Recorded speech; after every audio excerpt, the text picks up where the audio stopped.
नमस्कार, स्वागत है आप सभी का हमारे खास कार्यक्रम में और मैं हूं आपके साथ मुस्कान। तो चलिए खबरों का आगाज करते हैं। राज्य स्थापना दिवस के मौके पर मुख्यमंत्री पुष्कर सिंह धामी शहीद स्मारक पहुंचे, जहां पर उन्होंने शहीद राज्य आंदोलनकारियों को श्रद्धांजलि दी है। इस दौरान आपको बता दें कि सीएम धामी के साथ बीजेपी प्रदेश अध्यक्ष महेंद्र भट्ट भी मौजूद रहे और उनके साथ राजपुर विधायक खजान दास भी मौजूद रहे।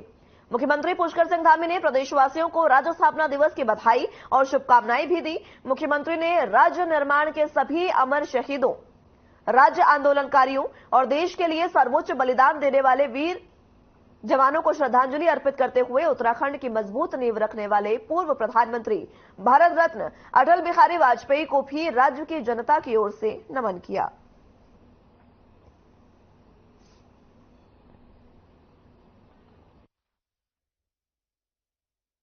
दिवस के अवसर पर मैं सभी उत्तराखंड के शहीदों को, सभी आंदोलनकारियों को, सभी को मैं नमन करता हूं और आज के दिन श्रद्धेय अटल बिहारी वाजपेयी जी का भी मैं स्मरण करता हूं, जिनके कारण से, जिनके प्रधानमंत्रित्व कार्यकाल में उत्तराखंड राज्य की स्थापना हुई थी। और हम ये संकल्प लेते हैं कि उत्तराखंड के हमारे शहीद, उत्तराखंड के हमारे आंदोलनकारी उनके सपनों के अनुरूप उत्तराखंड राज्य के निर्माण में अपना योगदान देंगे, उसको आगे बढ़ाएंगे। धन्यवाद। गांधी का 42वां स्थापना दिवस सबके सौभाग्य की बात है। देश की राजनीति मोदी हमारे मध्य हैं और जिन आंदोलनकारियों के कुर्बानी से राज्य प्राप्त हुआ है, आज हम सब लोग उनका स्मरण भी कर रहे हैं, उनकी श्रद्धांजलि भी कर रहे हैं। जो सपने राज्य के निर्माण के समय देखे गए थे, उन सपनों को साकार करने के लिए सरकार प्रतिबद्ध है और मैं आज अपने ओर से सभी आंदोलनकारियों की श्रद्धांजलि अर्पित करता हूँ। विश्वास के साथ कभी बहुत आगे बढ़ना है, बहुत विकास करना है और जो क्षेत्र छूट गए, जैसे कहता राज्य निर्माण होता है, उन क्षेत्रों में सब क्षेत्रों से आगे बढ़ने की आवश्यकता महसूस होती है। देहरादून में धूमधाम से राज्य स्थापना की 23वीं वर्षगांठ को मनाया जा रहा है और इस दौरान पुलिस लाइन देहरादून में मुख्य कार्यक्रम का भी आयोजन किया गया है। इस कार्यक्रम में आपको बता दें कि राष्ट्रपति द्रौपदी मुर्मू मुख्य अतिथि के रूप में पहुंची और राष्ट्रपति ने परेड की सलामी ली। इस दौरान राज्यपाल लेफ्टिनेंट जनरल गुरमीत सिंह, मुख्यमंत्री पुष्कर सिंह धामी ने भी कार्यक्रम में शिरकत की है।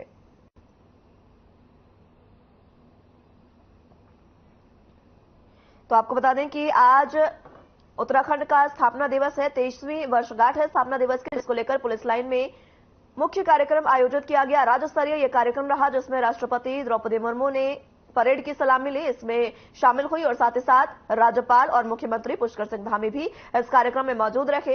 इस दौरान आपको बता दें कि पुलिस लाइन में मुख्य कार्यक्रम आयोजित किया गया क्योंकि राज्य को बने आज 23 साल पूरे हो चुके हैं, 23वीं वर्षगांठ है, जिसको लेकर आज राज्य भर में अलग अलग जगह पर कार्यक्रम आयोजित किए जा रहे हैं। इसी को लेकर देहरादून के पुलिस लाइन में भी विशेष कार्यक्रम आयोजित किया गया जिसमें खुद राष्ट्रपति द्रौपदी मुर्मू शामिल हुई हैं।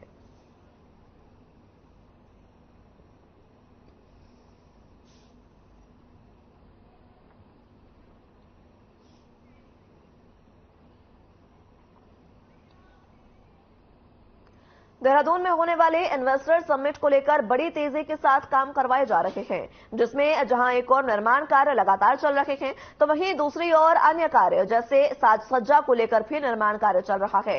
एमडीडीए सचिव बंशीधर तिवारी ने मीडिया से बातचीत करते हुए कहा कि जो कार्य स्मार्ट सिटी कर रही है वो कार्य वही कर रहे हैं, उसके अलावा बाकी जो निर्माण कार्य और रंग रोगन और चित्रकारी के कार्य हैं वो एमडीडीए की तरफ से करवाए जा रहे हैं, जिसको लेकर पूरी तैयारियां हो चुकी हैं। उन्होंने कहा कि सभी को 15 से 20 दिन का लक्ष्य दिया गया है और इन्वेस्टर समिट से पहले तमाम तैयारियां जो है वो पूर्ण हो जाएंगी और पूरे कार्य धरातल पर हो जाएंगे।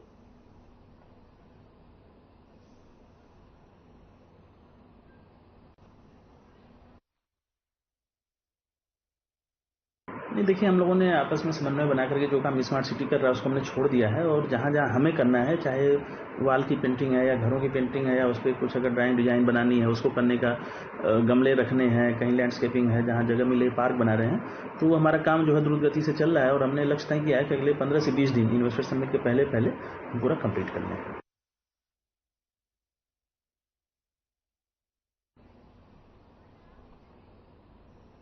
अतिथि देवो भव की पहचान रखने वाली देवभूमि उत्तराखंड में केदारनाथ धाम पिछले कुछ सालों से एक तरफ राजनीति का मंच बना हुआ है।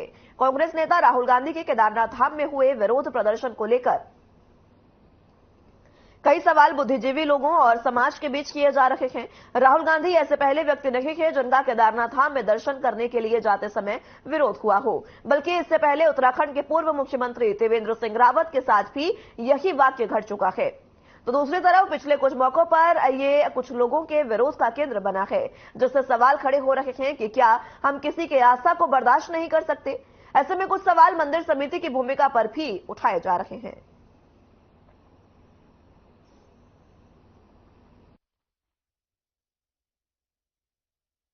कि इन सब चीजों का उल्लेख हमारे व्यवहार में रहा है। अब जब हमारा विरोध हुआ था तो वहां के वो पंडित पुरोहित थे, कुछ लोग थे, सबके लिए मैं नहीं कहूंगा, कुछ लोग थे। अब मेरे ख्याल से आपका आशय राहुल गांधी जी से लेकर के है, तो राहुल गांधी जी के साथ क्या पंडा पुरोहितों ने विरोध किया या कुछ अन्य लोग थे वहां पर, कुछ उनके विरोधी लोग वहां पहुंच गए, किसने किया, ये तो एक जांच का विषय है। कि मोदी जनता के जनमानस से जुड़े हुए व्यक्ति हैं, हृदय में वास करते हैं, और केदारनाथ का भव्य स्वरूप जो भी व्यक्ति देखता है उसे मोदी जी याद आते हैं। मोदी जी के जयकारे के नारे दिल से निकलने वाले नारे। फिर भी कांग्रेस को ये लगता है, तो कांग्रेस उसमें वीडियो है, चेहरे हैं, तो कांग्रेस को मुकदमा दायर करना चाहिए। मोदी के नाम से इतनी घबराहट किस बात की है? मोदी जिंदाबाद के नारे लगाने वालों को कांग्रेस से इतनी डरी हुई क्यों है? अच्छा हो कि दिल से निकली हुई बात का संज्ञान ले कांग्रेस के लोग और समझें। देखिए, प्रदेश में प्रचंड बहुमत वाली भारतीय जनता पार्टी की सरकार है और बद्रीनाथ, केदारनाथ और चारों धामों की जो व्यवस्था है वो बीकेटीसी संभालती है। बीकेटीसी ही लगातार वहां पर जो है व्यवस्थाओं को नहीं संभाल पा रही है, और जब वहां पर भाजपा के अलावा अन्य कोई नेता जाता है तो वहां पर अराजकता का माहौल बनाने का काम आप कर रहे हैं। अराजक तत्वों को प्रमोट करने का काम शायद बीकेटीसी कर रही है, बीकेटीसी के अध्यक्ष कर रहे हैं। वीडियो जो है अराजक तत्वों को भेजे जा रहे हैं, नारेबाजी के लिए और अराजकता के लिए उकसाया जा रहा है।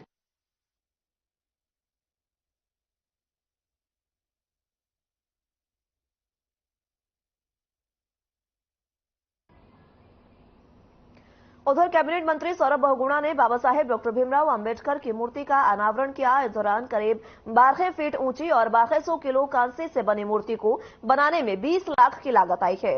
मूर्ति के अनावरण के दौरान सितारगंज क्षेत्र की भारी संख्या में जनता मौजूद रही। वहीं कार्यक्रम में पूर्व मुख्यमंत्री विजय बहुगुणा भी शामिल रहे। वहीं कैबिनेट मंत्री सौरभ बहुगुणा ने समस्त क्षेत्रवासियों को बाबा साहेब डॉक्टर भीमराव अंबेडकर की मूर्ति के अनावरण की खुशी में बधाई दी है।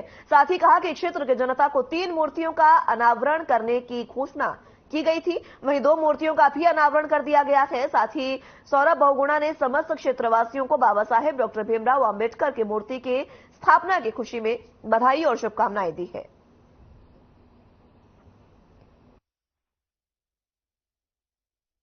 पहले जब हम यहाँ पर आए थे अम्बेडकर विद्यालय में, वहाँ पे मैंने एक वादा किया था कि बाबा भीमराव अम्बेडकर जी की एक भव्य मूर्ति यहाँ पर स्थापित करी जाएगी जो उनके व्यक्तित्व को दर्शाए, और आज वो वादा हमने पूरा किया है। लगभग 20 लाख की एक मूर्ति यहाँ पर हमने बाबा भीमराव अम्बेडकर जी की 12 फुट लंबी मूर्ति है। मेरे ख्याल से पूरे उत्तराखंड में बाबा भीमराव अम्बेडकर जी का नहीं मूर्ति, और बहुत अच्छा लगा कि आज पूरा समाज और हर समाज ने आके यहाँ पर अपनी सहभागिता दी है मूर्ति के अनावरण में। और यही बाबा भीमराव अम्बेडकर जी का सपना था कि सारा समाज एकजुट रहे, सारे व्यक्ति एकजुट रहे, सारे समाज, धर्म, जाति सब एक साथ देश के आगे बढ़ाने में अपना योगदान दें। वही सितारगंज की जनता है। मैं सारा समस्त समाज को और उत्तराखंड का संयुक्त सचिव भारत सरकार राजेश सिंह ने विकास भवन सभागार अल्मोड़ा में अधिकारियों के साथ बैठक की। इस दौरान उन्होंने जनपद में 69 अमृत सरोवर और 1148 प्राकृतिक जल स्रोतों में किए जा रहे जल संरक्षण कार्यों की समीक्षा की है। इस दौरान उन्होंने निर्देश दिए कि जनपद में स्थित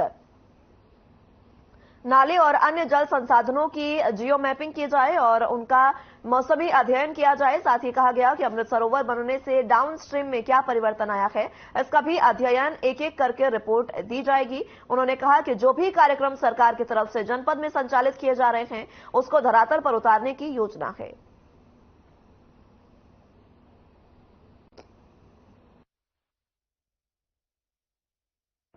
आई थिंक अल्मोड़ा जनपद में काम काफ़ी अच्छा हुआ है।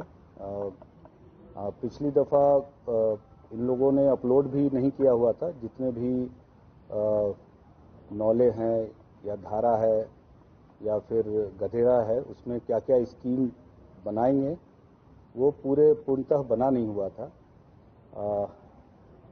5 रिवर शेड एरिया आइडेंटिफाई किया हुआ है लोगों ने और एक मैक्रो लेवल की प्लानिंग अच्छी है।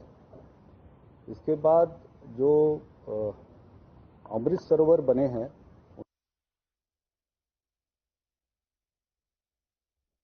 उत्तराखंड कांग्रेस के मुख्य प्रवक्ता गरिमा मेहरा दसोनी ने केदारनाथ में राहुल गांधी और वरुण गांधी की मुलाकात पर कहा कि गांधी परिवार जल्द जल्द एक मंच पर होगा। गरिमा ने कहा कि प्रियंका गांधी लगातार परिवार को एकजुट करने में लगी हुई है। राहुल गांधी ने भी भारत जोड़ो यात्रा के समय नफरत की जगह मोहब्बत का संदेश दिया है। जल्द गांधी परिवार के तीनों भाई बहन सांप्रदायिक ताकतों का मुकाबला करते नजर आएंगे।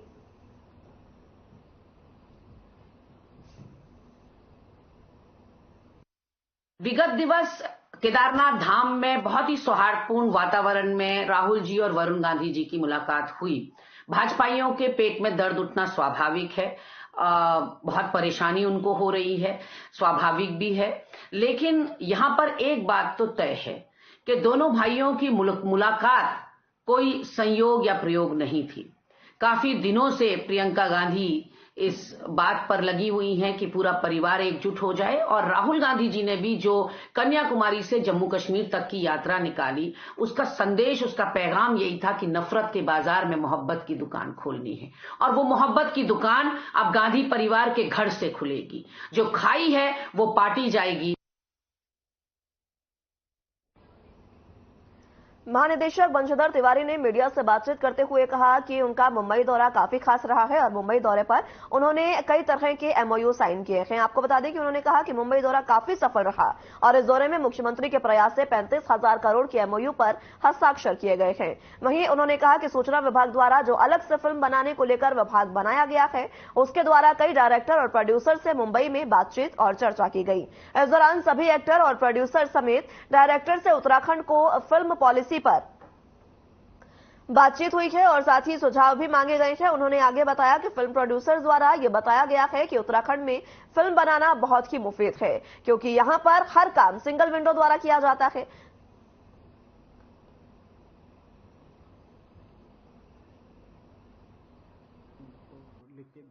देखिए, कल मुंबई में कल और परसों जो रोड शो आयोजित किए गए थे, उसमें 35,000 करोड़ से ज़्यादा के एमओयू अब तक हुए हैं और सूचना विभाग की तरफ से जो फिल्म प्रभाग है, हम लोग फिल्म प्रोडक्शन और शूटिंग का हम लोग परमिशन देते हैं, उससे संबंधित जो उत्तराखंड में करते हैं उसको बढ़ावा देने के लिए, तो उसको अलग से एक सेशन रखा था जिसमें फिल्म के जो प्रोड्यूसर थे, डायरेक्टर थे और जो एक्ट्रेस थे और जो एक्टर थे, उनकी सभी के साथ बैठक हुई थी। जो हमारी करंट फिल्म पॉलिसी है वो भी हमने दिखाया था, जो प्रस्तावित है उसको भी दिखाया था। अगर कोई सुझाव हो तो उस पर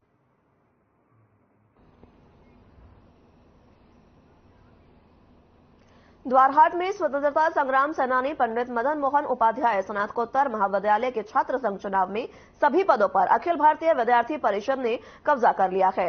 इसी के साथ आपको बता दें कि मतदान में 802 छात्र छात्राओं के सापेक्ष 332 मतदाताओं ने अपने मत का प्रयोग किया है, जिसमें 11 मत निरस्त हुए हैं। अध्यक्ष पद में विद्यार्थी परिषद की नेहा भट्ट ने अपनी प्रतिद्वंदी निर्दलीय प्रत्याशी कोमल बिष्ट को 48 मतों से हराकर अध्यक्ष पद पर कब्जा किया है।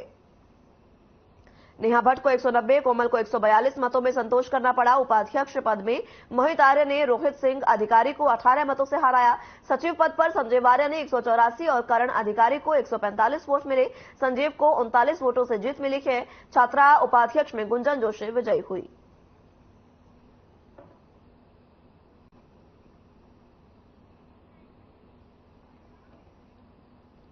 उत्तराखंड के जंगलों में मौजूद दुर्लभ प्रजाति के उल्लुओं ने वाइल्ड लाइफ डिपार्टमेंट की चिंता बढ़ा दी है। दरअसल दीपावली में धन प्राप्ति के लिए उल्लुओं की बलि देने का अंधविश्वास अभी भी जारी है। यही कारण है कि उल्लुओं की तलाश में इन दिनों जंगलियों में घुसपैठ बढ़ती जा रही है। इसे देखते हुए वाइल्ड लाइफ डिपार्टमेंट ने सभी फॉरेस्ट डिवीजन में हाई अलर्ट घोषित किया है।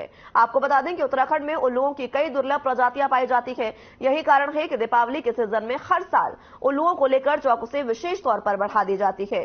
हिंदू मान्यताओं में उल्लुओं को मां लक्ष्मी का वाहन माना गया है, लेकिन दूसरी ओर अंधविश्वास ये भी है कि दीपावली पर उल्लू की बलि देने से धन वर्षा होती है।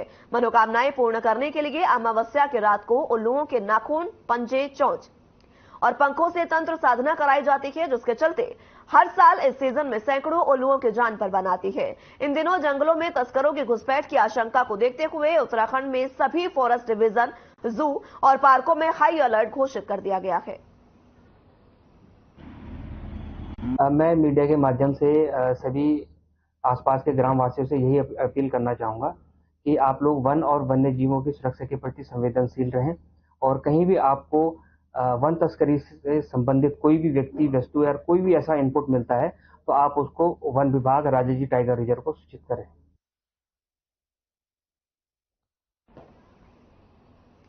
लखवाड़ बांध परियोजना से प्रभावित लोग पिछले 5 दिनों से अपनी मांगों को लेकर परियोजना स्थल पर धरना दे रहे थे, जिसके चलते एसडीएम कालसी हरिगिरी ने परियोजना प्रभावित लोगों से धरना स्थल पर जाकर मुलाकात की।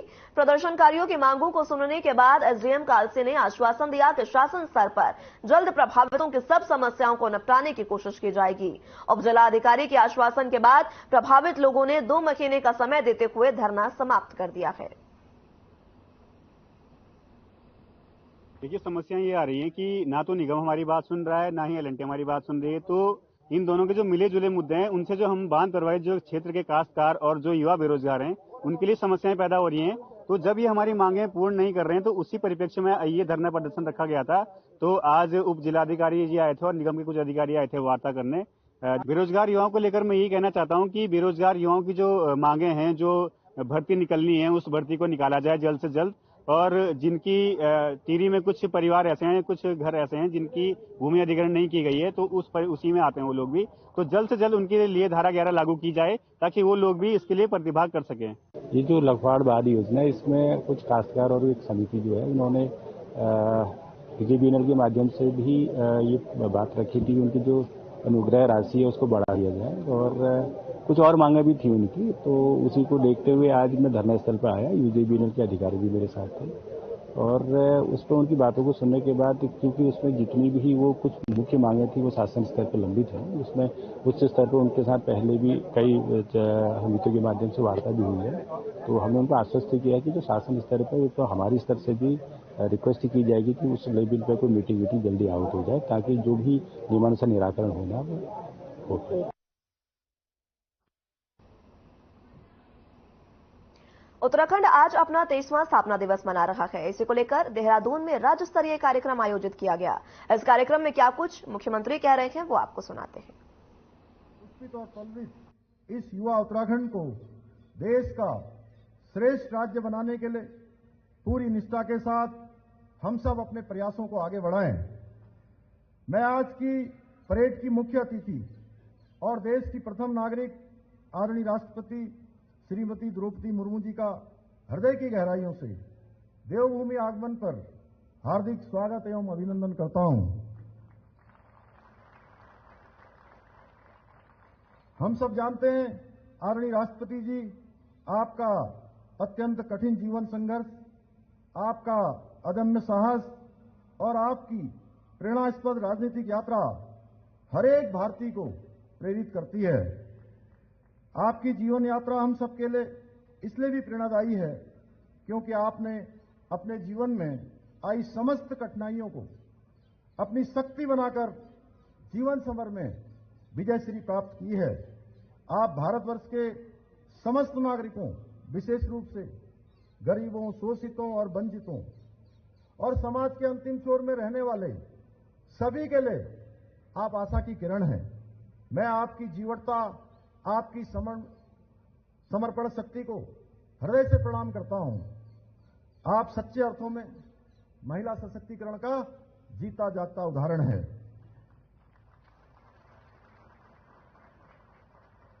आपने अपने जीवन में सदा कर्म प्रधान विश्वकर्मी राखा के सिद्धांत को सर्वोपरि माना है और विकट परिस्थितियों में भी, कठिन परिस्थितियों में भी आपने अपने विनम्रतापूर्व आचरण को बनाए रखा।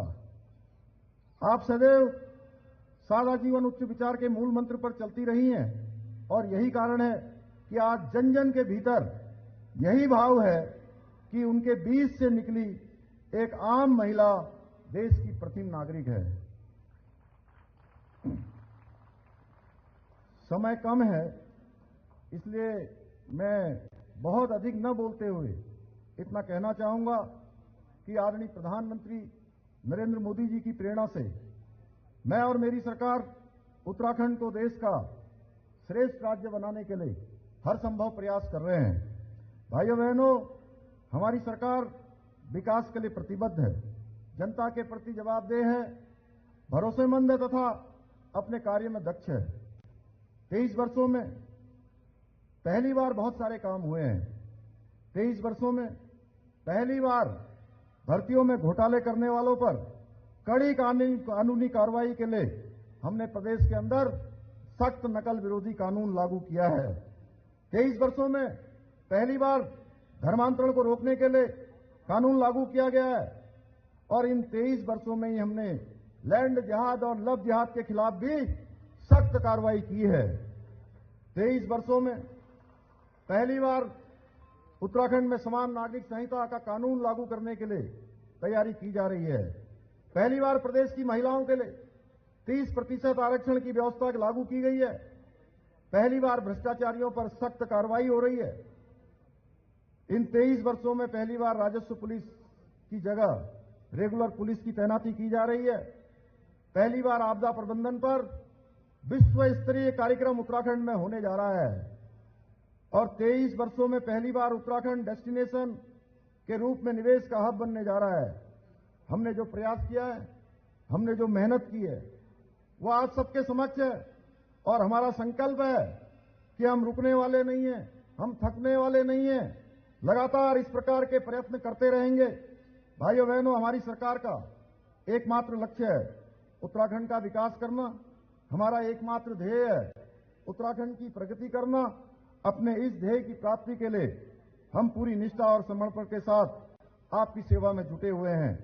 हमारा संकल्प है कि उत्तराखंड को देश का श्रेष्ठ राज्य बनाएं और हमें विश्वास है आप सभी के सहयोग से हम इस लक्ष्य को हासिल करने में अवश्य सफल होंगे। आज के इस अवसर पर मैं कुछ आगे जो हमने काम प्रस्तावित किए हैं आप सबके समक्ष रखना चाहता हूं कि प्रदेश की मातृशक्ति के समग्र विकास एवं सशक्तिकरण के उद्देश्य से हमने महिला नीति बनाई है जिसको अति शीघ्र लागू किया जाएगा। देवभूमि के भविष्य को सुरक्षित रखने हेतु बाल श्रम उन्मूलन के लिए समस्त विभागों के समन्वय के साथ एक विशिष्ट कार्य योजना बनाई जाएगी। ड्रग्स फ्री उत्तराखंड के स्वप्न को साकार करने के लिए नशा मुक्त ग्राम और नशा मुक्त शहर की योजनाएं लाए हैं। ऐसे क्षेत्रों को विशेष प्रोत्साहन दिया जाएगा। राज्य निर्माण में मातृशक्ति की महत्वपूर्ण भूमिका रही है और हमारी महिलाएं राज्य की रीढ़ हैं। जरूरतमंद परिवारों को आवश्यकता सहायता उपलब्ध कराने हेतु मुख्यमंत्री कन्या सामूहिक विवाह योजना प्रारंभ की जाएगी। जिला स्तर पर इस तरह के आयोजन किए जाएंगे और राज्य सरकार इसकी व्यवस्था करेगी। एक बार फिर से मैं अंत में माननीय राष्ट्रपति महोदय का उत्तराखंड पधारने पर पुनः हृदय की गहराइयों से उत्तराखंड वासियों की ओर से धन्यवाद करते हुए उत्तराखंड को देश का श्रेष्ठ राज्य बनाने के लिए अपने विकल्प रहित संकल्प को दर्शाने वाली इन पंक्तियों के साथ अपनी बात समाप्त करता हूं कि स्वप्न यही है, लक्ष्य यही है, उत्तराखंड को श्रेष्ठ बनाना है, सत्य यही है। फिलहाल के लिए मेरे साथ इस बुलेटिन में बस इतना ही। तमाम अहम खबरों के लिए आप बने रहिए हमारे साथ। नमस्कार।